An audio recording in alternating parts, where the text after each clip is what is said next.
வாழ்க்கையில் வளர்த்த ஊருக்கு வாழ்ந்த ஊருக்கு நன்றியோடு இருப்பது ஒரு நல்ல செயல். நான் எனக்கு திருச்சியை படித்தேன்னு சொன்னல, திருச்சியை படித்தேன், நான் படித்தேன், என் புத்தகம் இருக்குது, நீங்கள் படிச்சுக்கலாம். ஆனால் இதுவரையிலும் இந்த திருச்சியை பற்றி யாரும் சொல்லாத ஒன்றை நான் சொல்லியிருக்கேன் என் புத்தகத்தில். என்னன்னு கேட்டிங்கன்னா, நான் திருச்சியை தொடர்ந்து கவனிக்கிறேன். தமிழ்நாட்டில் இருக்கிற பெருநகரங்கள், கோயம்புத்தூர் இருக்குது, திருநெல்வேலி இருக்குது, மதுரை இருக்குது, சென்னை இருக்குது, இல்லை பெரிய பேர் ஈரோடு இருக்குது, பெரிய பேர் ஊர்கள் இருக்குது. இந்த எந்த ஊரும் இல்லாத தனித்துவம் திருச்சிக்கு என்ன தெரியுமா?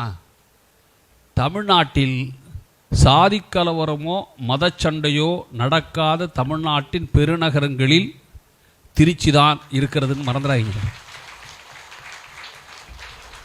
இது நான் திருச்சியை வாசித்ததன் அனுபவம்.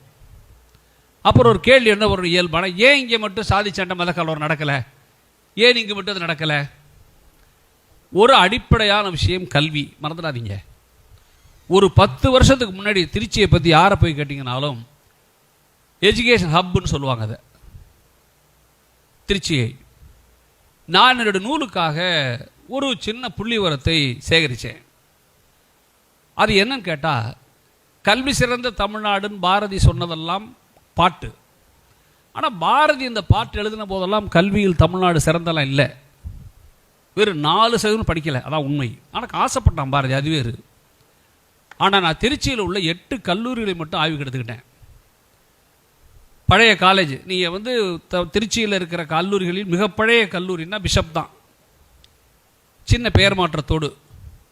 பெயர் மாறாமல் தொடர்ந்த கல்லூரின்னா ஜோசப் தான். அதுபோலவே இந்தியாவில், தமிழ்நாட்டில் இந்தியாவிலேயே பெண் கல்வியை தொடங்கி வைத்த கல்லூரியில் ஒன்று ஹோலி கிராஸ், மறக்காதீங்க. 1901 இந்த கல்லூரிக்கான விதை மேரிஸ்டோப்பில் நடப்பட்டு விட்டது.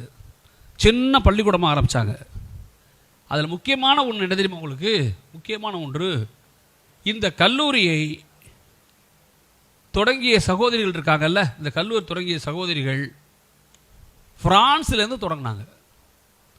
நான் இந்த பிள்ளைகளுக்கு சொல்ல ஒரு காரணம் இருக்குது. எங்கேயோ பிரான்ஸில் பிறந்த ஒரு சகோதரிகள், ஹோலி கிராஸ் என்கிற சகோதரிகள், தமிழ்நாட்டில் திருச்சியில் இருக்கிற மேரிஸ்டோப்பில் இந்த வளாகத்துக்கு 1932 வருது. நோக்கம் பெண்கல்வி. மனசாட்சியோடு சொல்லுங்கள், இந்த கல்லூரியில் படித்துவிட்டு விடைபெற்ற எல்லோரும் கிறிஸ்தவனா, இஸ்லாமியனா? இந்த கல்லூரி தொடங்கியவரும் சரி நடத்துவரும் சரி தன் மதத்தை பரப்புவதற்காக மட்டுமே நடத்தியிருந்தால் இந்த கல்லூரி படி விளங்காது என்பதை நீங்கள் தயவுசெய்து புரிஞ்சுக்கணும். திருச்சியில் மதச்சண்டை நடக்காத காரணங்களில் ஒன்று, பழைய 8 கல்லூரிகள், அதாவது நான் சொன்ன மாதிரி பிஷப்பில் ஆரம்பித்து ஜோசப்லேருந்து எஸ்ஆர்சி, இந்த கல்லூரி யூடிசி வரையிலும் எனக்கு கிடைத்த தரவு, ஒரு ஆண்டுக்கு திருச்சியின் பழைய கல்லூரி படிக்கிற பிள்ளைகள் எண்ணிக்கை எவ்வளோ தெரியுமா? யாராவது ஒரு பையன், பெரியவங்க மேலே அவங்க சொல்ல வேண்டாம், யாராவது ஒரு பையன் கெஸ் பண்ணி சொல்லு, எத்தனை பேர் திருச்சியில் இந்த நான் சொல்கிறது இந்திரா காந்தி கல்லூரியோ அல்லது இந்திரா கணேசன் மாதிரி கல்லூரிகளையோ காவேரி மாதிரி புது கல்லூரி சேர்க்காமல் சொல்கிறேன். 1லேருந்து 8 கடைசியாக வைக்கிறது யூடிசி தான்.